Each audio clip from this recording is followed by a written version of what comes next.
Nice. Okay, we'll start the conversation. I will start kind of with the basics because I know you from TikTok and Yeah. we just met because we're both teachers online. um, Yeah.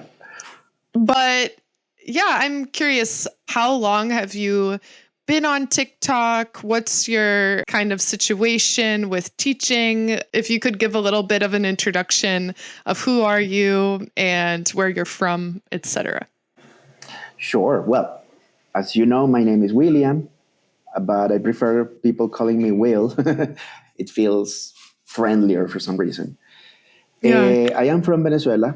I'm from a small little city called Cabimas in Zulia region, which is a super hot area in my country. And I moved to Colombia, specifically to Bogota, mainly because of the weather. Okay.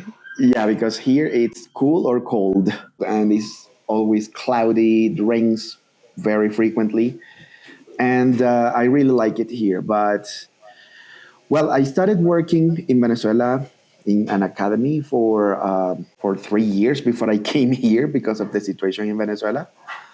I continued working in an academy here that has a similar methodology, but when the pandemic struck, well, many of us were laid off just because they couldn't keep up with I don't know, with the payment and stuff. Mm. So I started working online. First, I worked for, I don't know if you know Baselang. They teach No. Spanish. Oh, okay. No, I don't know. The, Baselink. yeah, Baselang. The founder is from the US, but apparently he was living in Medellin and he founded this academy, Spanish teaching academy. I worked there for a year and something, a year and 2 months probably. It was a good experience, and I met a lot of people from different countries. But my thing was not Spanish. Yeah, that's It's what my question difficult. was going to be because it's pretty different, I imagine, teaching Spanish versus teaching English. So you were Really always an different. English teacher, but then you had this opportunity to teach in Spanish. Exactly. And the good thing is that I used English at a level that I don't normally use in my English classes, because most of my Mm, students are basic students, okay. which actually was an advantage. I met some people who are learning other languages or, I don't know, interested in different activities. And after I ended my contract at that academy, I kept some of them as my personal contacts. Okay. You did a lot of Yeah, networking in this exactly. job. Nice. Exactly. And I started working after that for two or three different academies. Actually, my friends mocked me because they said that I had 7 jobs at the moment, which was not true, of course. But It it was was at the like, same time, like you were working at yeah, different academies at the same time. Oh, okay. because after baseline, I understood that I don't have to work full time for just one academy. Yeah, I could take definitely. benefits from different places. And I worked a couple of hours for some of them, a couple of hours for some others, and a couple of hours for my own classes because I do have private classes too with some students. So, yeah, I'm that's what I've been curious. doing. So, as a teacher, you were always teaching adults in academies, or did you have experience in a school setting or ever with a different age group?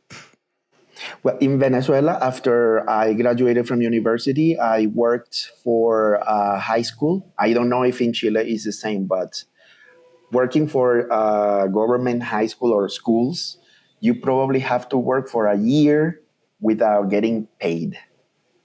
It's like, Really? yeah, Oh my you're goodness. you're you're not getting paid at all. So I worked for almost a year, a complete school year. They didn't pay anything. However, I was working for an academy where I actually did some networking, and I continued working there full time. And I stopped working for schools. I Okay. think that's when I decided that it is not worth it. Yeah, of course. That sounds like a terrible working condition to Not not get because paid for it's like an entire year. you have to pay attention to 30 something students. I don't know in Chile, Yeah, but in Venezuela, 30 I or think it's 40 is similar. the regular number. Yeah, So even though it's kind of smooth because it's only one class for everybody, um, I mean, it's too stressful. yeah. It's also frustrating to. I've only worked in a school for a year, and it was in the after school programs. So I wasn't even a classroom teacher. But yeah, I feel like the kind of one on one classes or small group classes, you can really see through the students' progress, and that gets super lost in a big group of students. You can't really follow through as much as a teacher. It's more rewarding to see that progress, and I feel like it's a little bit disheartening to Exactly. not, or disheartening. I think Yeah, it it's a little is. bit disheartening to not see that progress. It is. And also because you have to, it's a lot of paperwork that you have to complete every 3 months or something like that. You know, the periods they separate in Venezuela, they separate the whole year in 3 periods. So you have to administer all of these, you know, the grades, the recommendations, suggestions, sometimes even speaking to parents. It's not for me. Yeah, no, I do like the world of teaching adults online. I think instead of that. Um, Exactly. and so what made you start using social media to teach? Because obviously I came across your TikTok and your Instagram, and you get a lot more reach, I think, with social media nowadays. But what was it that kind of caused you to start posting those first videos on social media? Well, I don't know if I show it, but I am a very shy person. Okay. So Are for you're me, it's like an difficult to. introvert kind of? Yeah, I try Yeah. to. Well, I try not to. I don't know. When I record videos, I try not to show it Mm, because it's difficult for me to record myself and having to talk in front of the camera and those stuff. What actually made me hit the record button and then post the videos was that the potential. For example, people who are from all the world, they can see your videos, and if they like it, they show it. But it's difficult to keep up with the having consistency in recording and having things to say. I have a lot of things to say, but mhm. maybe not enough motivation to record videos every single day. Definitely. And I think people don't realize the whole process of you record the video. I always have to put my video into like a separate editing app because when I just use my phone, the audio is never loud enough. So I have to edit my audio, and then I have to, I think people don't realize like all of the steps.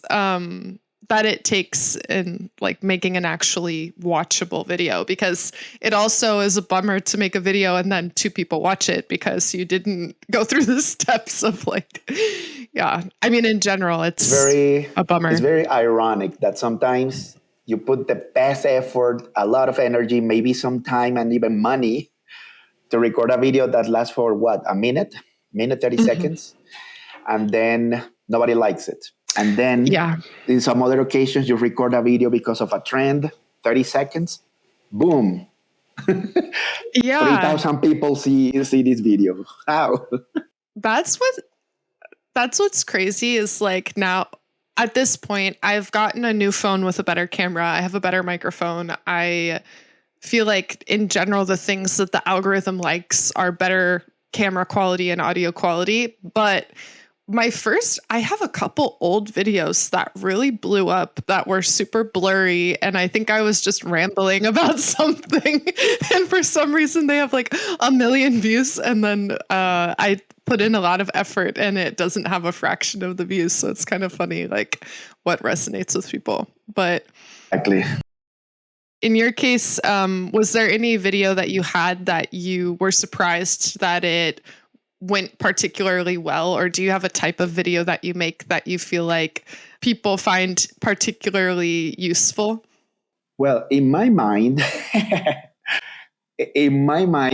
some of the videos, especially the most recent ones, that I have dedicated some time to think about what to say and organize my ideas. They are perfect because that's something that I try to show some of the things that I do in classes, but in videos, Yeah. which is sometimes very different. However, they didn't do very well.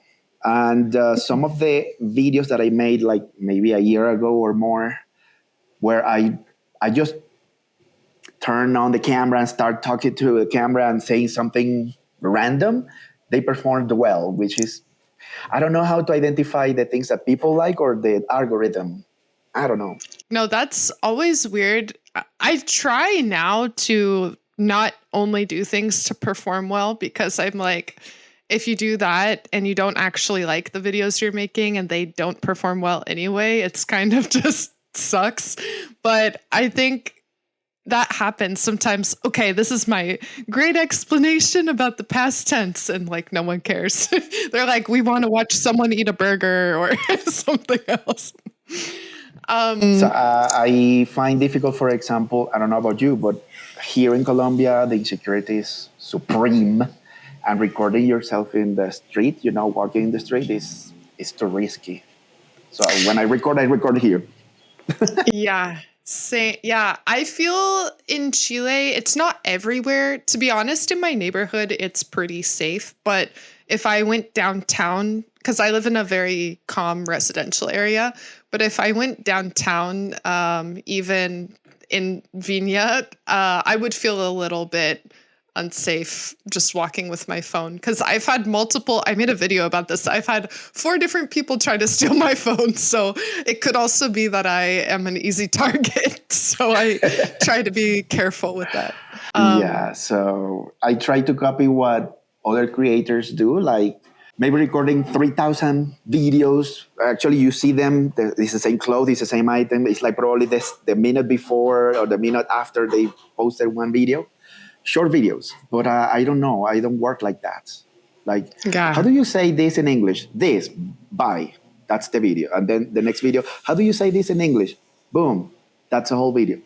I don't find it useful. Yeah, that's the thing. I've also had people, like students, tell me, oh, you should do a vocabulary video where you do this. And I also agree that I've gotten some recommendations of things that work really well with the algorithm that as a teacher, because we have to balance being a content creator and a teacher, where it's like, as a Exactly. teacher, I don't think that type of video is the most useful. I think having more of an explanation, but then obviously having a long video isn't going to be great for the algorithm either. So it's kind of funny. Yeah, it's guesswork, basically. So I wanted to not just ask you, obviously, I wanted to talk about your professional life and social media and teaching and all of these things, but I also wanted to talk about your life outside of the classroom as well, because, I think that those sort of things are great for listening practice, like practicing your English, not only talking about English. Of course. So yeah, maybe you can tell us some things about yourself, like what do you like to do in your free time, if you have free time? Yeah, I do. I was Well, like, I don't maybe know you don't. about you, Big assumptions being had here. because even in my most busy time of the year, I still Mhm. have some time for my things. Like I have to take some time for walking my dog. Mhm. We teachers eat. We teachers take showers. So yeah, we Some of have to us. take.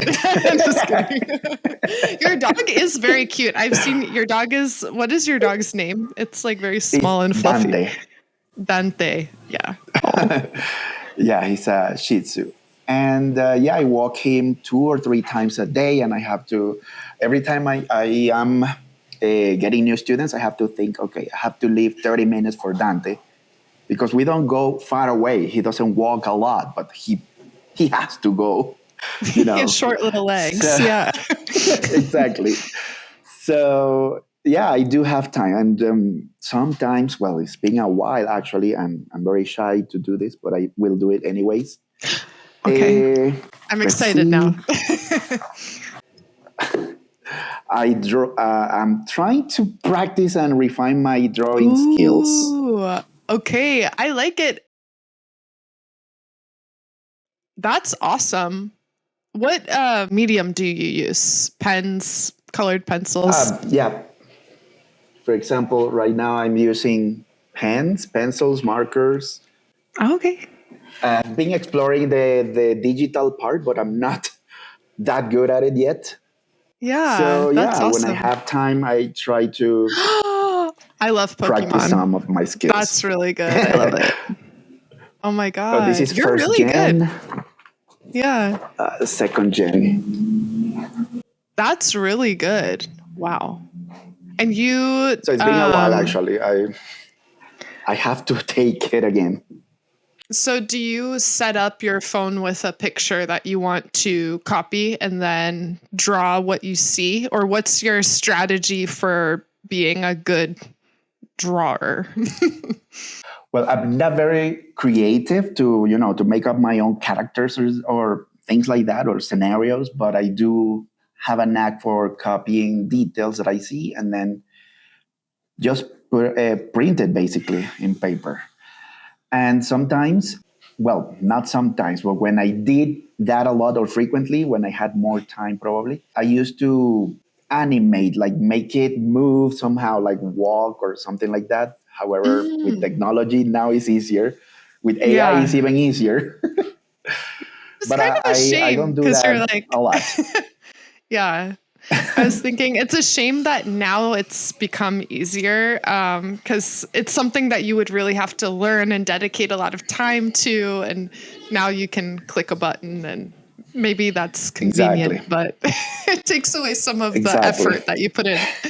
Another thing that I like to do well, I don't think I have a lot of hobbies here in Colombia, but in Venezuela, I used to play soccer. Okay. And just because I'm not doing that anymore, I gain a lot of weight. So I'm trying to get into a healthier life now. I think moving to a different country, pandemic, working from home, and also growing older. I think all of these things happening while you're going from your 20s to 30s is also just part of, like you're changing. Exactly. Yeah. So, yeah, that's what's going on in my life now. Nice. I like that. I love creative hobby. I would say you're saying that it's not necessarily creative, but I feel like there is some creativity to um, just having a pen in hand and drawing something. It's kind of, I don't know, part of this creative energy. So I also wanted to know what's currently on your essential playlist. Could be English, Spanish, or other language music, but what's on your essential playlist? It's mainly English. And, well, I didn't tell you this, but I learned English as a kid watching movies and listening to music, basically. Okay, yeah, And that's I don't listen to a lot of Spanish music, honestly. okay. Well, what kind of music and movies were you seeing when you were growing up? That kind of, who were your English parents as a child that taught you how to speak? Well, I did get the opportunity to watch a lot of movies in English, basically because my family, we have that like some sort of addiction. We had to watch a movie every Sunday or Saturday evening. So I remember, I don't know, things like The Flintstones. You remember that movie? The first one. The Flintstones movie. I saw the series, but not the movie. There's a movie from 90, I think it's 94, maybe even Oh, before okay. that. I remember Dennis the Menace, the first Mortal Mm, Kombat movie, yeah. Power Rangers. Yes. Did you have a favorite Power Ranger? Yeah, I was the blue one, Okay. Triceratops. Nice. I wonder, they should do like a psychological study. What does it say about your personality? Like, which Power Ranger were you? Which Ninja Turtle were you? Yeah, they should. Do you recommend any music and movies to your students? Like, do you have any go to songs or movies that you tend to recommend in classes, for example? Well, sometimes. Sometimes I do, for example, depending on the class, especially when students have problems, issues, or mistakes with pronunciation or vocabulary. Yeah. A song pops up in my head, and after class, I send them the link. Hey, watch this video. Listen to this song.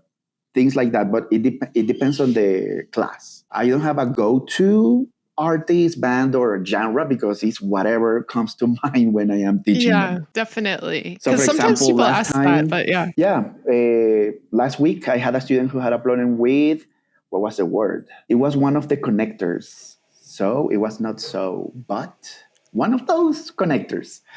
And listen to this song because in the song they repeat that word a lot. And Okay. that helps them recognize the sound of that particular sound word in songs, in music, or maybe in a dialogue or a conversation. Definitely. And kind of like what comes before and after. Because I think that's Yeah, my issue with a lot of just vocabulary lists is you're not learning what to put before and after. And if you just have a bunch of random words, you're not going to know how to actually use it in a sentence.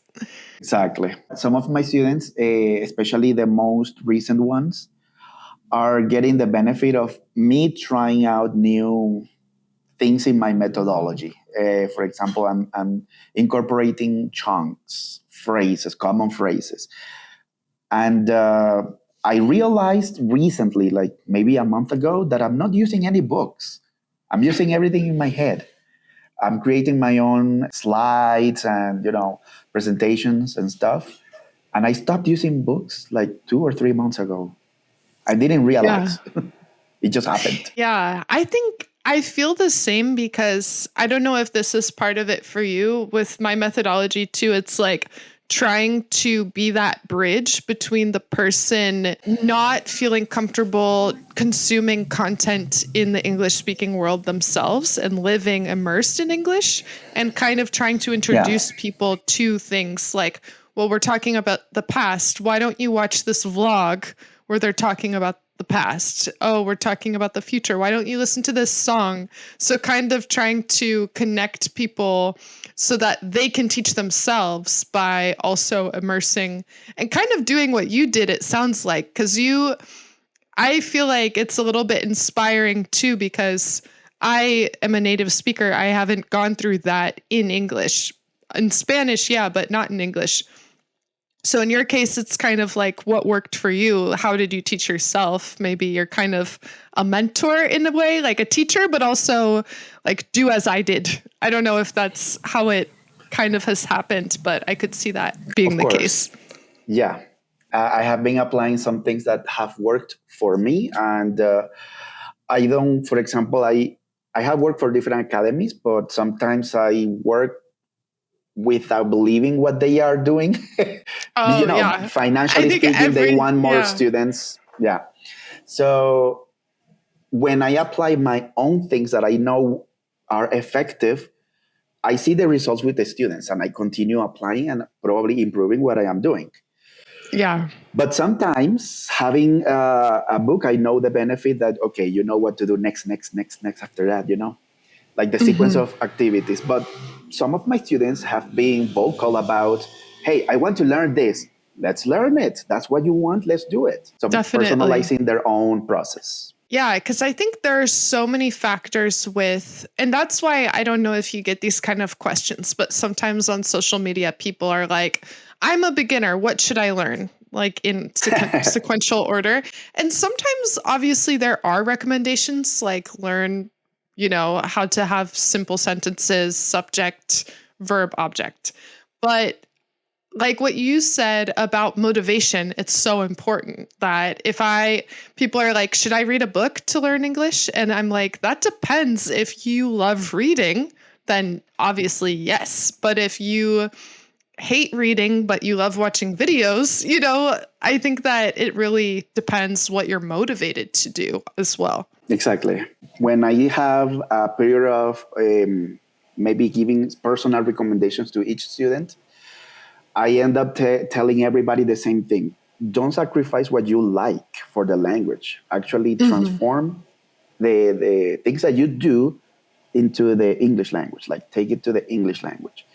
You like, I don't know, listening to music, try to listen to some music in English. You like watching movies, try to watch movies in their original language, or if it's another language, different than English, subtitles in English. So they don't have to Definitely. Yeah. sacrifice what they like. And have you, as a teacher, because this has happened to me, have you learned about any interesting hobbies that your students have because of this way of teaching where you're kind of adapting to their interests? Because I've found myself teaching English for hiking, English for knitting, and, like different things that I don't really know that much about. So, in your case, have you had classes like that where you kind of went outside of your comfort zone as a teacher to see what the student likes? Yeah, for sure. Especially because when we reach a point that we are maybe at an intermediate level where the student has more independence, they usually open up and tell me, hey, I have been having these issues with this group of people or with this activity in specific. Can we learn that? And for sure, let's do this. I have to prepare, obviously, a presentation, like, maybe even learning new vocabulary myself Yeah, of to include course. them. And yeah, I have, for example, a person who is an architect. He's from Venezuela. He lived in Ecuador, but he's now in Miami. You know, all of these Yeah. things because of his profession. He's learning new things. Yeah, professionally speaking, but now in English. And I have been, oh, he told me, hey, I don't know how to communicate with my coworkers. I don't know how to talk with my boss. And okay, let's do a couple of, maybe not a couple, like 6 sessions of expressions, what to do in different situations, how to talk to them, how to ask them things, how to ask for things, and how to help them when they ask you for help. And it was a challenge because I don't know anything about architecture, but it was working in the office, basically. Working in an Yeah. office, what are the conversations? Even in some, one of those sessions was focused on cursing. I You know, love, wait, why? when Do they they, curse a lot, architects? yeah, Or yeah, like, yeah, because the architects, their job is very delicate, and if they miss an inch or they miss a millimeter of something, they have to Mhm. sometimes do everything over again. Yeah. So they usually express their frustrations vocally in the office. So yeah, why not teaching them how to do that in Yeah. English? I had a class like that where I taught curse words and then kind of the lighter versions. So, like, shoot, darn, and Uh-huh. all of those words that maybe when you're watching something, you hear someone say shoot, but you don't really understand that it's like a soft version of a bad word. So I think Exactly. that's kind of Son of interesting. a gun. Son of a gun. Yeah. There was another one like mother lover. Yeah. I remember that I taught him some of these expressions and he was really surprised because he has listened to these expressions in the office, but he didn't know what they meant. And Yeah. now that he knows, he can use these expressions confidently. And that's what's so important. I've gotten some people that are like, I don't want to learn anything informal, only formal. And I'm like, even if you, for some reason, I don't know why, want to speak formally all the time, most people are going to speak informally, and most people are also going to curse at some point. So it's kind Exactly. of like your listening is really important, not just what you want to say. So I think that you need to learn how to curse in Of English. course. I mean, you're not going to be all, I don't know, I say McDonald's policy, all smiley all the time. Sometimes you're going to be angry at somebody or at something that happened. You can say things, but try to say them in English. Yeah.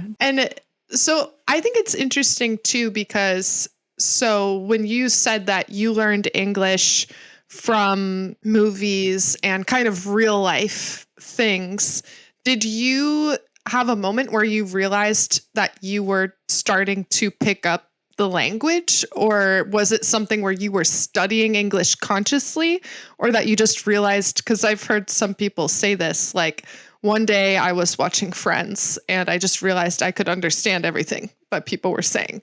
So, like, what did that look like for you? And how old were you? Were you a child, or could you tell us a little bit more about that? All right. Yeah, I'll make it short because it's a very long Well, my story. question was But I long do winded. So, remember, yeah. Um, The thing is that when I try to say this story, I don't want to change the important details, and these are the important key details of this. I am very particular with my mind. My memory works in some ways that I don't understand sometimes. For example, I may not remember what I ate for dinner last night, but I do remember the word, the phrase, the expression that I saw or heard some place or somewhere or with somebody. I remember that situation when I learned things. And I remember the first time I saw one of my nephews, a baby nephew, wear how do we call this? Like a onesie that said Hmm. hello. And me, 6, 7 years old, I was like, Mom, what's Ajo? Hello. Ajo, what's Ajo? And she didn't know, obviously. But I remember it's printed here in my head, hello, in a onesie from a baby. The baby was wearing. First year in high school, seventh grade, first class, first English class, formal English class. Many of the things the teacher was showing in the board, the whiteboard, I already had them in my head because of the movies. Things like food, greetings, basic greetings, colors, clothes. Some of the vocabulary was already in my head. Third year in high school, I was teaching or correcting the teacher when they made mistakes. You were I that was just an innocent student. I was just, hey, that's not the way you say it. Like, for example, they had terrible pronunciation sometimes, which guy. happens a lot with high school teachers. Yeah. And I became the teacher's pet in the last year in high school because I was teaching my classmates or helping Mm. them with their problems. Yeah. And that's when I actually started loving the process of teaching. Like, oh, I know something, I can make it easy for somebody else. Of course, I was just a student, so I was trying to help my classmates. The process was very slow, but at that moment, I could watch a movie, understand 80% of a movie without even looking at it. The image helps you more. I was trying to pay attention to what they were saying. Some of the expressions, probably people's names, escaped, and I didn't understand at the moment. But I couldn't speak at all. I couldn't put together a phrase.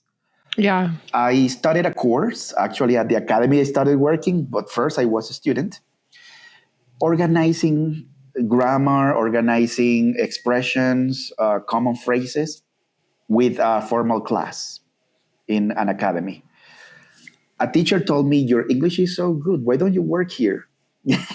Guess what? I applied there Okay. when I finished that course because even after finishing the course, I couldn't speak fluently. I could put Mm. together 2 or 3 words, but I couldn't have a longer conversation like we are now. Yeah, like this type of. Teaching teaching in this academy helped me with that. Speaking fluently to organize my ideas, what to say, when not to say, how to say it.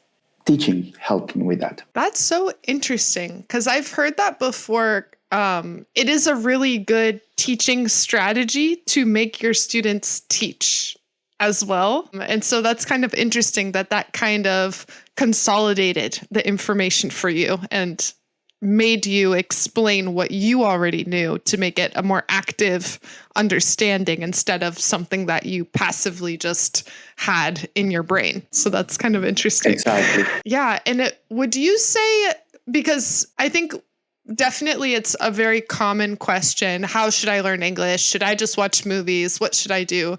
So, in your case, because you've gone through it and also you're a teacher, what would you say if someone asks you that type of question? How should I go about improving my English to be able to talk like you for an hour on a podcast as a non-native speaker? How could someone get to that point?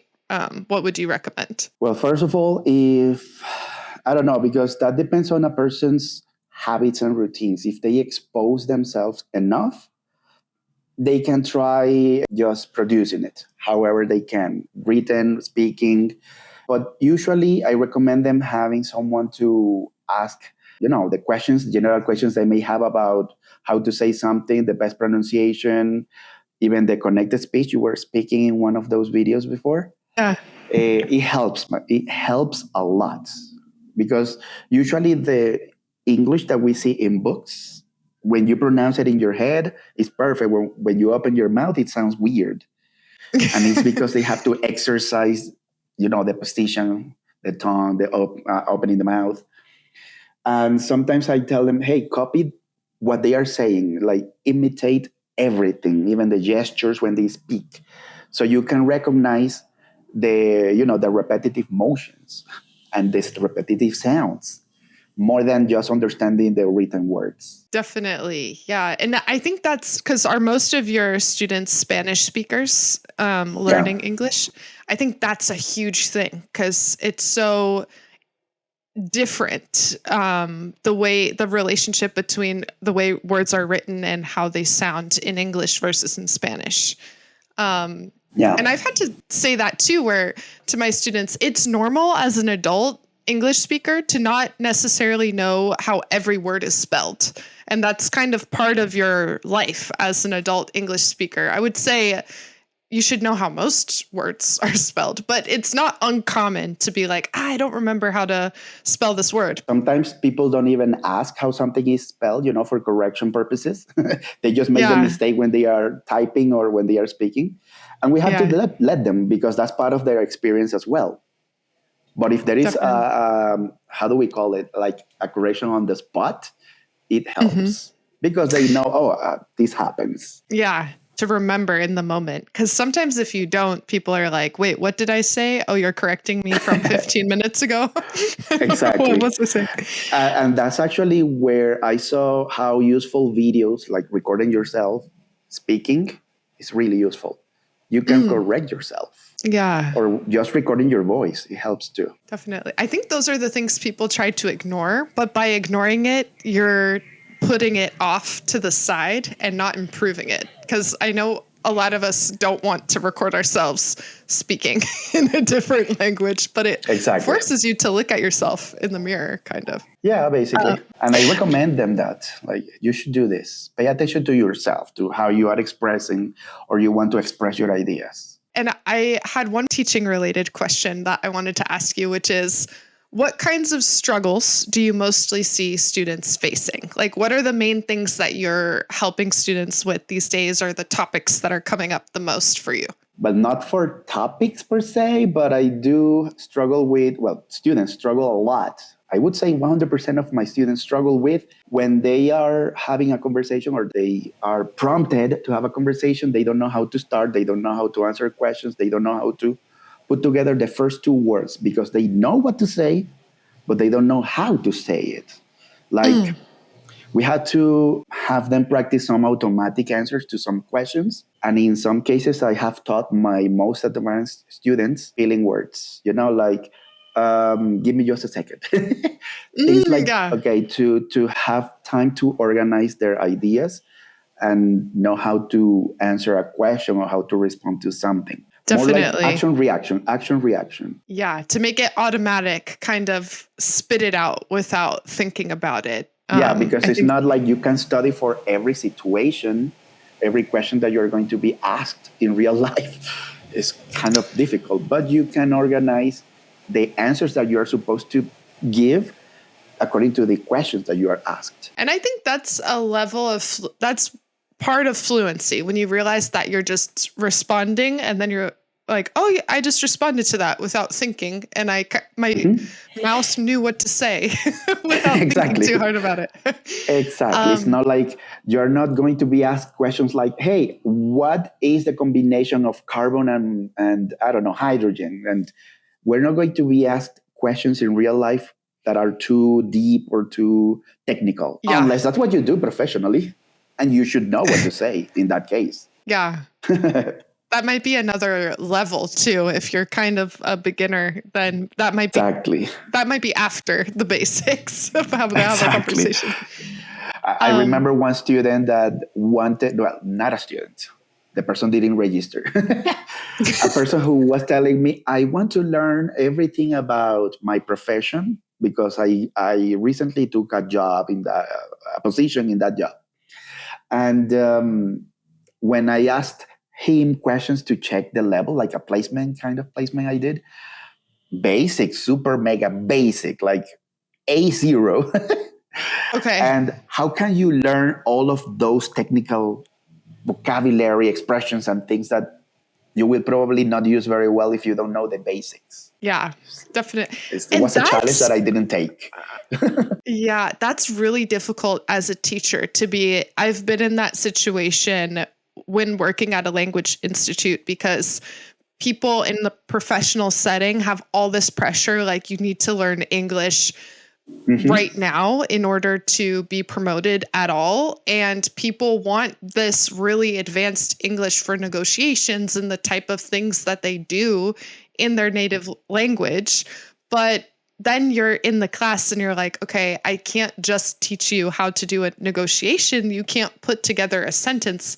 And most conversations, like what you were talking about with your architecture student, are not just technical. Like in a work setting, someone's going to ask you how you are before they say anything in a negotiation. And you can't just be a technical dictionary. You have to be able to say, oh, yeah, the weather's great and all of that stuff. Exactly. So, So yeah, I usually, for example, when I tell them, hey, you should learn the basics, how to put together 2 or 3 words that make sense, not just pollito, chicken, gallina, hen. Do you know that song? no, I don't, but that's funny. Is that like a song to teach That's from my Spanish? time, my Discovery Kids time. Oh, okay. English, actually. Oh, to Pollito, teach English. chicken, Yeah. gallina, hen, Hen. lápiz, pencil, pluma, pen.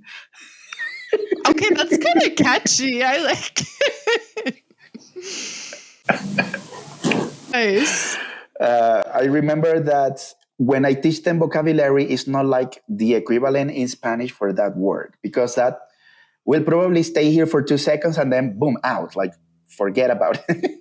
Yeah. But how to use that word in a short phrase, like, I have a chicken. And Mm. sometimes I get the question, teacher, but chicken is uncountable. You cannot say a chicken. And I am like, wait. The animal, the alive animal, is a countable thing. But when it is sacrificed for food, it's not countable anymore. I like that you said And they are like, sacrificed. Yeah, that's kind of I was going to say dehumanizing, but maybe de-chickenizing. I have a really disturbing thing I do for why is it how many people and not how much people, where I draw a picture of like human remains and say, this is how much people. yeah, And then I do like individual people and say, this is how many I people. got you. I've done the same thing, but with few and less. Okay. Yeah. Just sometimes trauma is a good like just traumatize your students. That works too. Before the rapid fire, I wanted to ask you another question about teaching, which is if you could design your perfect ESL course, what would it look like? What would it include if you had, I'm thinking unlimited budget, right? Because obviously there are limitations with our time and money, but if you could get the funding to make your own course, what would it be like? Well, first, getting the basic is not expensive, so to speak, because it's just teaching them elemental grammar, vocabulary, expressions, and stuff. Yeah. But I would like to have them, the students, learning, doing the activities we talk about. Okay, for example, let's talk about sports and then practicing a sport and practicing the vocabulary, probably same before, while playing, while doing.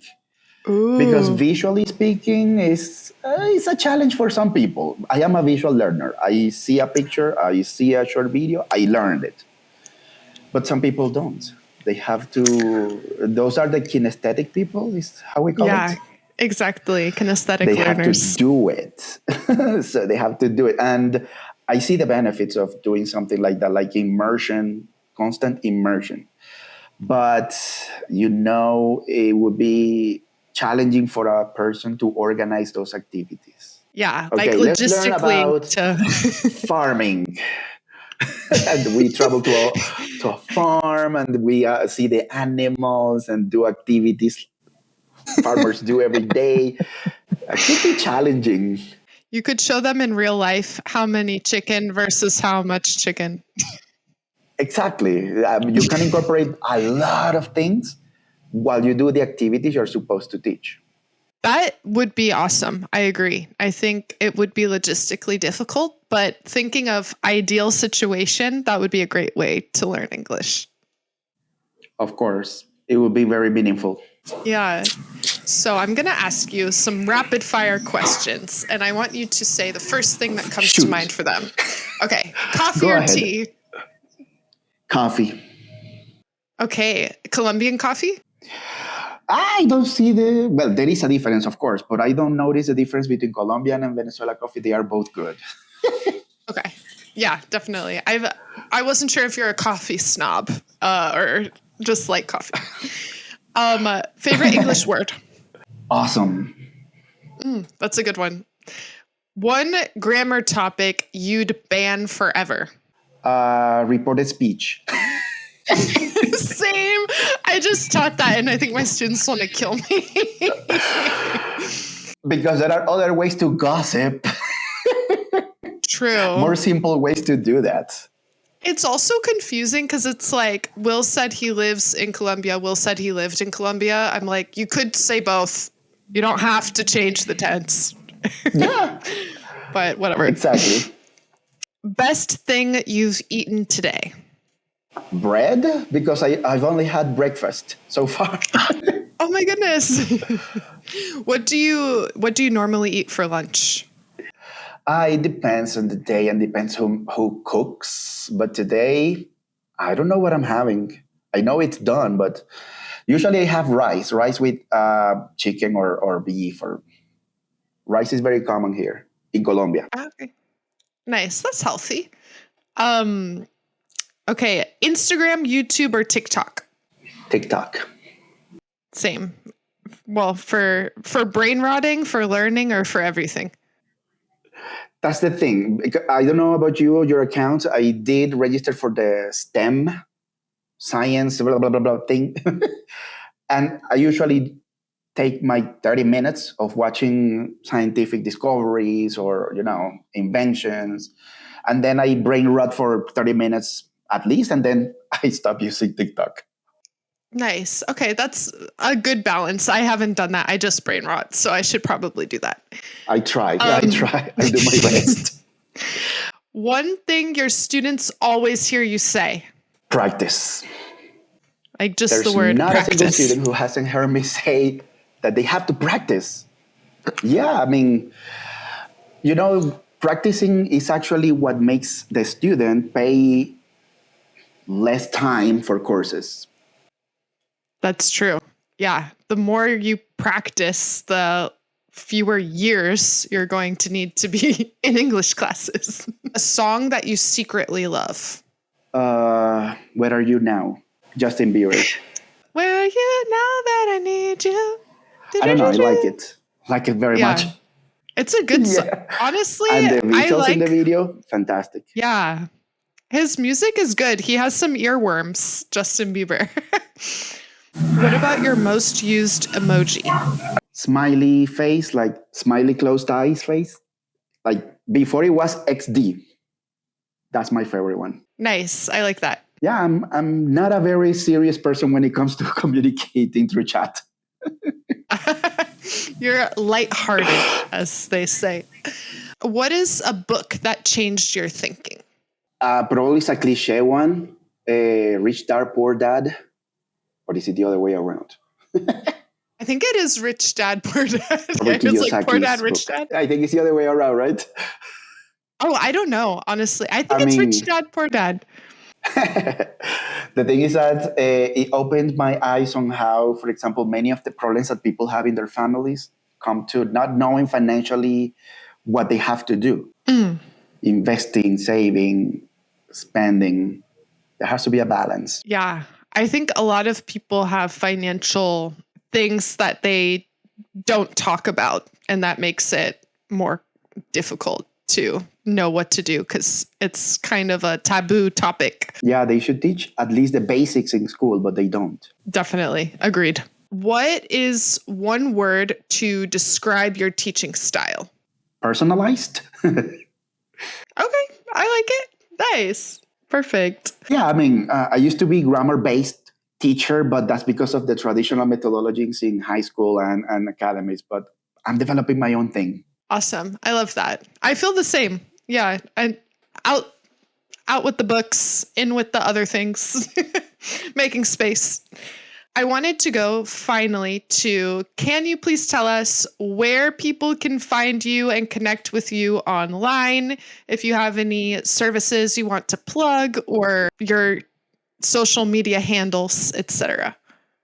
Yes. Wait. They are That's backwards? no, it's Uh, forwards. You're a good drawer of the logo, the TikTok logo. okay.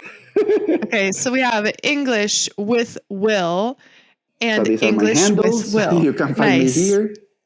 Awesome.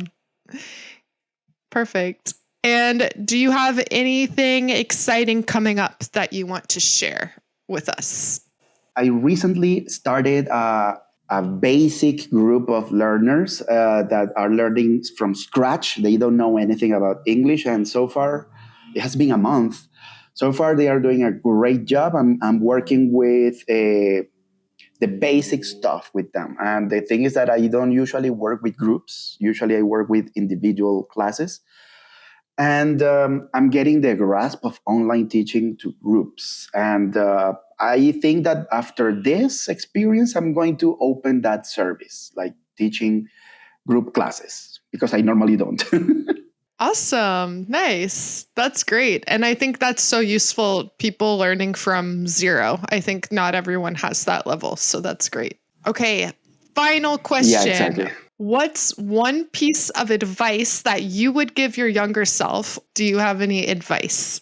I would tell myself to start recording without paying attention to what people say, because actually that's my own confidence problem. And I should have started exactly when TikTok started in 2020, I think. I Yeah. started too late.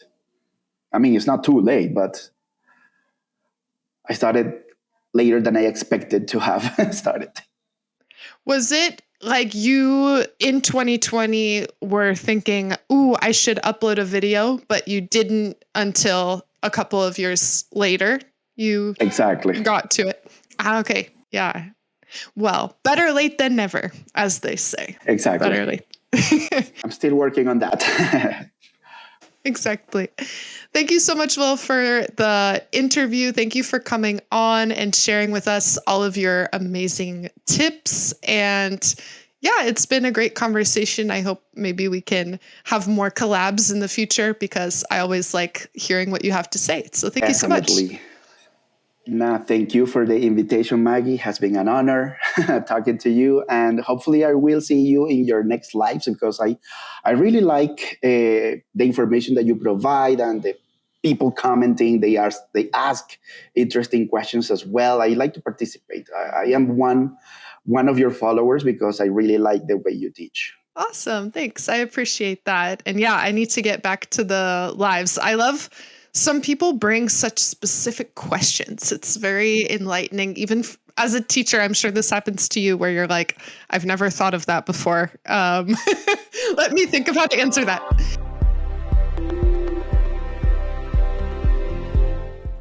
All right. So that's basically where we ended our conversation. I really hope that you all enjoyed it, seeing Will's drawings and hearing a little bit about what he had to say. Make sure to follow me for more podcast episodes. Give a like, a subscribe, and you can follow Will as well. He makes a lot of great content in Spanish and English. So you can find his information in the description of the podcast. Have a great rest of your day, and thanks again for listening. Take care.